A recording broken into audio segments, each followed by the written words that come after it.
Now let's take a look at your time value of money essential question number 4. This is actually the first one that's going to come into 4 parts. It doesn't quite look like 4 parts, but it really is. The first thing you got to do is spot for kind of irregularity. This is actually a linear gradient going up. So you can see it as starting at -5 in time period 0, then it goes to -4, -3, -2, -1. So each time it's getting $1 bigger. That's how you can tell it's a linear gradient. But you also know that this linear gradient didn't start at 0, so clearly it's sitting on a constant series. Constant series it's sitting on is something which is -5. The thing that looks funny over here is this time period 10 thing, and you should probably treat this one as a singleton. There seems to be no clean way of doing it. Since this is the first one that's going to have 3 components, I'm going to go ahead and write it over here on the right-hand side of the board. And we'll start off with this constant series that underlies it. So you can think about it as there's a constant series subtracting 5 every single time period from periods 0 through 9. So again, this is looking for P. We're looking at a constant payment or cost of -5. You can tell that that is the A because it is on the left-hand side of the parentheses when the A is on the right over here. There's the interest rate. The N is just the number of non-zero elements that you have. So it's 1, 2, 3, 4, 5, 6, 7, 8, 9, 10 of these. And what that does is it brings all the values all the way over to time period -1. So we're left doing a little bit of time shifting. So what we're going to do here is add in 1 plus I to the -1.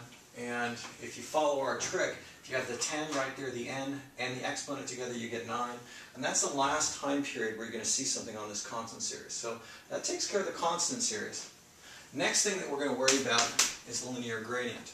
Now what this is it's the thing that you add on top of the -5s. So here what we're seeing is we're adding on a 1, then a 2, then a 3, then a 4, then a 5 that gets you back up to 0. Then what we're doing is adding a 6, and then what we're doing is adding a 7, and so on down the line. And so what it is it's building on top of this -1 that's right here. So if you think about it, it's always going to be adding 1. We're looking for P, given we know cap G. There's the interest rate. What you're going to do for a linear gradient is just count the number of non-zero elements. So there's 1, 2, 3, 4, 5, 6, 7, 8, 9 of them, and you add 1 for the pot to get you up to 10. Now, just like dealing with that constant series, it doesn't get you to 0. It's in the wrong spot. All these values over here are going to be brought back to time period -1, so you have to move them.